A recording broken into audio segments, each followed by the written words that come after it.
여러분 안녕하세요.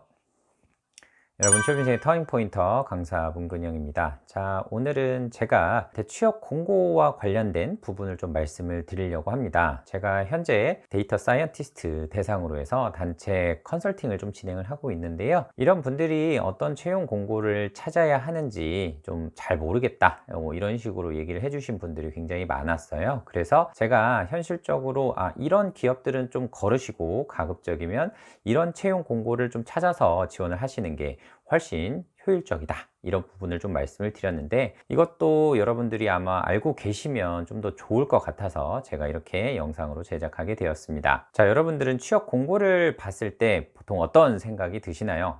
그냥 여기 지원을 해야 되겠다, 이렇게만 생각을 하시나요? 저는 이 취업 공고를 보면 이 기업에서 어떤 의도를 가지고서 이런 채용 공고를 냈는지, 그리고 대략 어떤 기업이고 어떤 조직 문화를 갖고 있는지, 이런 부분이 어느 정도는 추측이 가능합니다. 그게 왜 그러냐, 이 채용 공고에는 상대적으로 많은 정보들이 담겨져 있는데 처음 취업을 하시는 분들은 그 내용들을 잘 파악을 못 하세요. 하지만 저 같은 전문가들은 공고를 봤을 때 이런 기업은 어떠할 것 같다 라는 내용이 추측이 이제 쉽게 되는데, 이 부분을 좀 말씀을 드려보려고 합니다. 여러분들이 취업 공고를 일단 보셔야 될 때는 굉장히 여러 개가 있겠지만, 가장 먼저 담당 업무, 지원 자격 요건, 그 다음에 우대사항, 이렇게 세 가지를 가장 많이 보시게 될 텐데, 너무 담당 업무만 딱 보시고 이거 내가 해당되니까 지원을 해야지, 이렇게 생각을 하시는 경우들이 있어요. 특히 이제 신입 같은 경우에는 그냥 무작정 지원을 하면 되겠지, 이렇게 생각을 하시는데, 아니요, 절대 그렇게 하시면 안 됩니다. 자, 먼저 담당 업무라는 부분을 좀 보셔야 되는데요.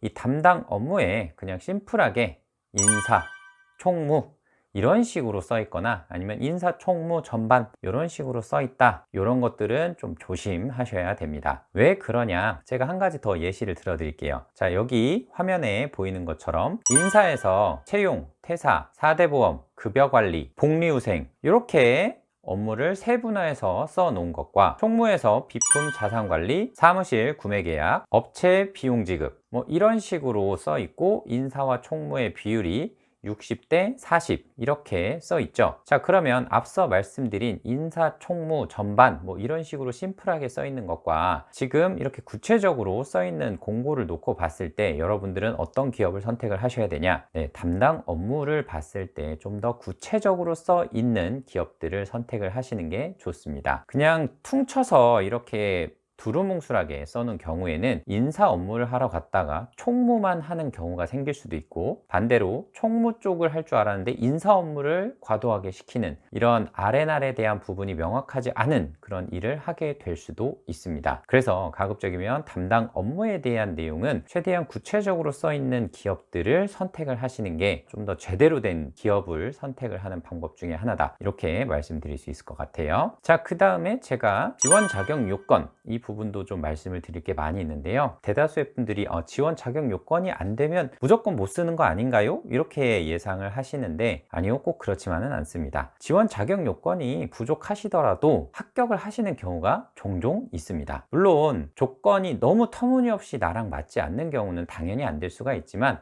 예를 들어서 지원 자격 요건이 신입 또는 경력 1년에 해당하는 자, 이런 식으로 써 있다라고 하면, 이거는 그냥 신입이나 중고 신입이나 비슷한 아르바이트 경험이 있거나 하시는 분들도 충분히 지원 자격 요건이 된다라는 거거든요. 그런데 어떤 분들은 그 1년 경력에 준하는 자라는 그런 부분 때문에 내가 이 부분이 없으니까 그냥 쓰지 말아야지, 이렇게 지레 겁먹고 안 쓰시는 분들이 있는데, 아니요, 그냥 쓰셔도 됩니다. 신입부터 2년 미만까지는 쓰셔도 된다라고 말씀을 드려요. 그 이유는 기업마다 사람이 급해서 이 사람이 이와 관련된 조금이라도 경력이 있으면 이 사람을 뽑아서 우리가 키워서 쓰면 된다, 이렇게 생각을 하고 사람을 뽑는 경우들도 있어요. 그래서 가급적이면 내가 신입이다, 그리고 아르바이트 경력으로 조금밖에 없다라고 하시더라도 내가 쓸 수 있는 건 그냥 쓰세요. 판단은 그쪽 기업에서 할 거고, 여러분들이 겁먹고 안 쓰시는 게 오히려 저는 더 손해라고 생각이 됩니다. 그만큼 내가 취업을 빨리 하고 싶다라고 하시면, 그런 분들은 지원 자격 요건이 좀 부족하시더라도 적극적으로 지원 지원을 해 주시면 되겠습니다. 자, 그리고 마지막으로 우대사항에 해당하는 부분을 좀 보겠습니다. 자, 우대사항에 내가 해당하지 않는다라고 해서 이거를 써야 되느냐 말아야 되느냐 이렇게 고민하시는데, 여러분들 우대사항은 말 그대로 플러스 알파의 개념이라고 생각을 하시면 됩니다. 우대사항이 있으면 좋은 거고 없더라도 내가 지원을 하거나 경쟁력이 없거나 그런 거는 아니에요. 그러니까 우대사항에 하나라도 해당되는 게 있으면 적극적으로 저는 지원을 하셨으면 좋겠습니다. 자, 여러분, 일단 지원을 하실 때에는 최대한 이 담당 업무에 대한 부분의 구체성을 좀 꼭 확인을 하시고, 지원 자격 요건이 조금은 부족하더라도 내가 지원을 해보고 싶다라고 하면 꼭 지원을 하시고, 우대사항이 또 있다라고 하면 하나라도 해당하면 당연히 지원을 하시는데, 그 우대사항에 해당하는 부분을 또 자기소개서에 적절히 녹이신다면 조금 부족하더라도 서류 통과가 분명히 될 수가 있으니까요. 이 점 꼭 명심해 주시기 바랍니다. 자, 오늘 저는 여기서 인사드릴 수 있도록 하겠습니다.